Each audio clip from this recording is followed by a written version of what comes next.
Hello, dear students. Assalamu alaikum. Welcome back to my YouTube channel, Hanif English Academy. I am Shabaz Sarind and today I am teaching you present continuous tense.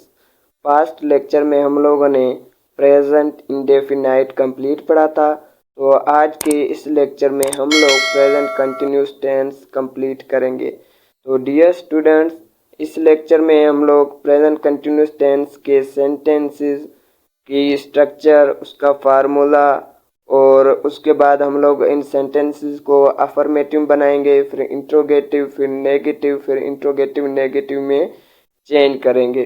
तो dear students, present जो continuous tense होता है आखिर वो use किस चीज़ के लिए होता है?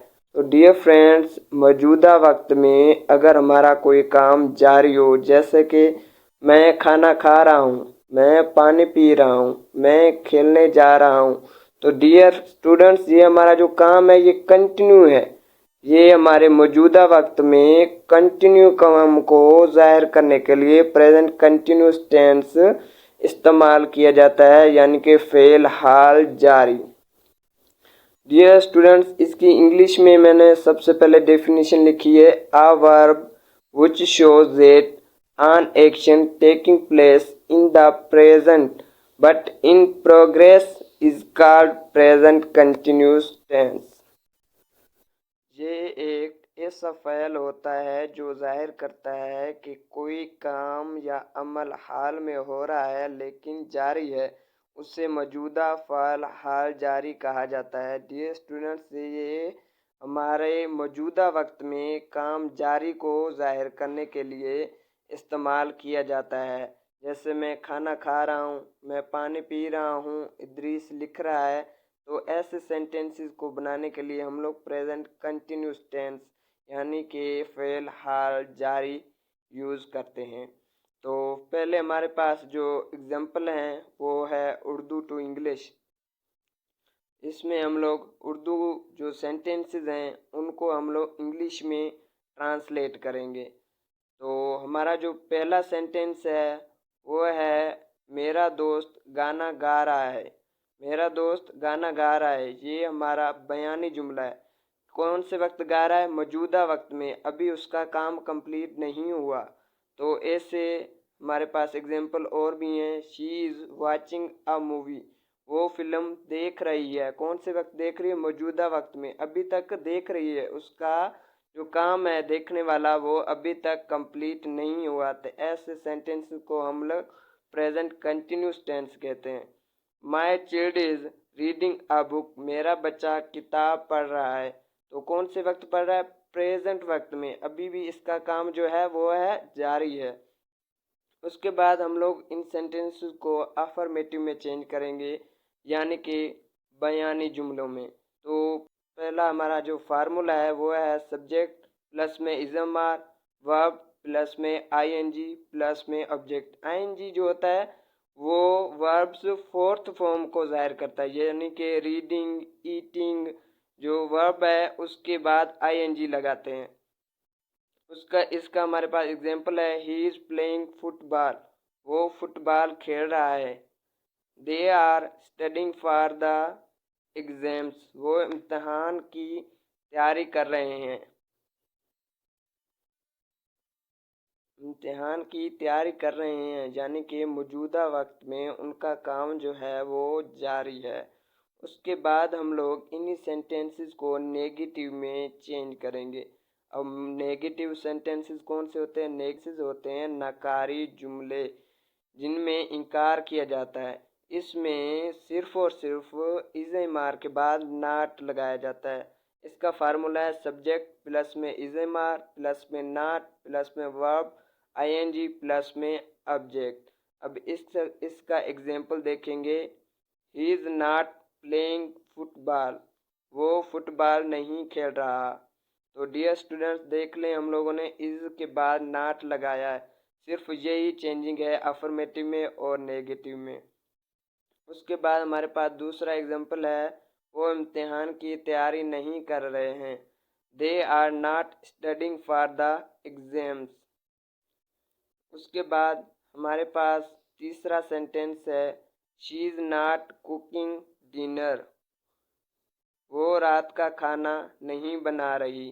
तो डियर स्टूडेंट्स, ये होते हैं हमारे पास नेगेटिव सेंटेंसेस यानी कि इंकारिया जुमले। उसके बाद हमारे पास आते हैं इंट्रोगेटिव सेंटेंसेस यानी कि सवालिया जुमले, जिनमें सवाल पूछा जाता है, क्या मैं खाना खा रहा हूँ मैं। ऐसे सेंटेंसेस होते हैं जिनमें क्वेश्चन पूछा जाता है। तो इसमें और नेगेटिव में और अफर्मेटिव में सिर्फ और सिर्फ ये चेंजिंग है कि हम लोग इसमें सबसे पहले इज ए मार्क लगाते हैं, उसके बाद सब्जेक्ट प्लस में वर्ब आईएनजी प्लस में ऑब्जेक्ट, बकाया वैसे का वैसे ही है, सिर्फ और सिर्फ फर्स्ट में इज ए मार लगाना है।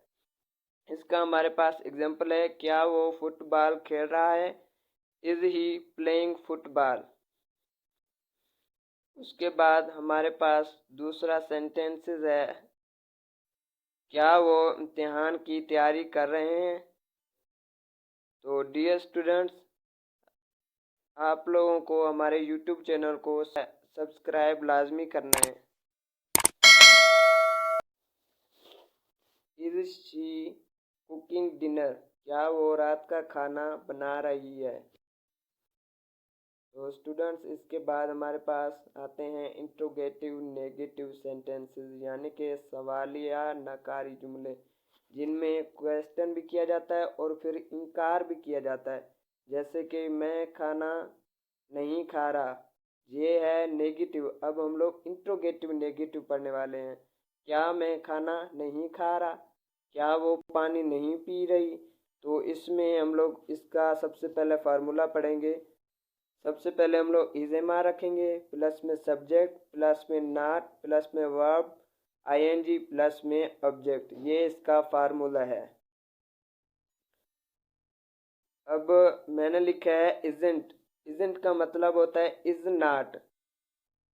ये स्टूडेंट, बहुत सारे बच्चे यहाँ पर कंफ्यूज हो जाते हैं कि ये इजेंट क्यों लिखा है। इजेंट जो होता है वो इज नॉट का शॉर्ट फॉर्म होता है। इजेंट ही प्लेइंग गेम, क्या वो फुटबॉल नहीं खेल रहा। उसके बाद हमारे पास दूसरा सेंटेंस है, are not they studying for the exams, क्या वो इम्तिहान की तैयारी नहीं कर रहे। तो डियर स्टूडेंट्स, ये सवालिया जुमले हैं, तो इनके एंड में क्वेश्चन मार्क लाजमी लगाना है। इंट्रोगेटिव सेंटेंसेस में के भी एंड में क्वेश्चन मार्क लगाना है। Is not she cooking dinner, क्या वो रात का खाना नहीं बना रही।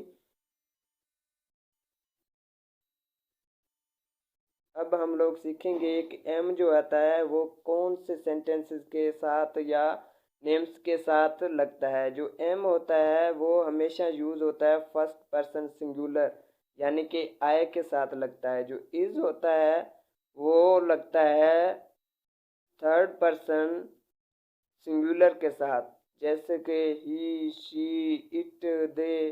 तो ऐसे सेंटेंसेस के साथ हम लोग इज इस्तेमाल करते हैं। उसके बाद हमारे पास है आर। आर जो होता है वो यूज होता है प्लूरल नेम्स के साथ, हम लोग आर इस्तेमाल करते हैं, जैसे कि you we they and plural names. उसके बाद हमारे पास कुछ एग्जांपल्स हैं इंग्लिश में। हमारा जो सेंटेंसेस हैं कंप्लीट, हम लोगों ने आज प्रेजेंट कंटिन्यूअस कंप्लीट पढ़ा है, तो उसके हमारे पास कुछ एग्जांपल्स हैं, उनके सेंटेंसेस हैं इंग्लिश में। जैसे कि my friend is singing a song, मेरा एक दोस्त गाना गा रहा है, यानी कि मौजूदा वक्त में गाना गा रहा है, उसका काम अभी तक कंप्लीट नहीं हुआ।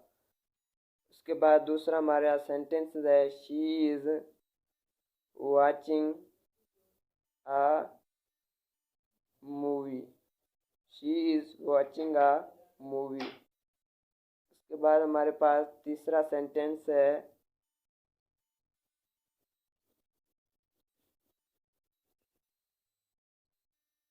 द बेबी इज क्राइंग, बच्चा जो है वो रो रहा है। कौन से वक्त में रो रहा है, मौजूदा वक्त में। तो ऐसे सेंटेंसेस को हम लोग प्रेजेंट कंटिन्यूस टेंस कहते हैं।